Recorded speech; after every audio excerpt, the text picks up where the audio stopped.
bethau mawr iawn. I love performing as well.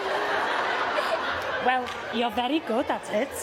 Yes, I am. Y gorau drwy Gymru I gyd. I don't know what you're saying. The best through Wales. The best of Wales.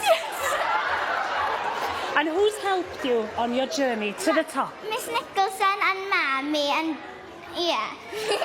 Where are they? Are they And here? Miss Davis. They're here in the front. Yeah. And my dad.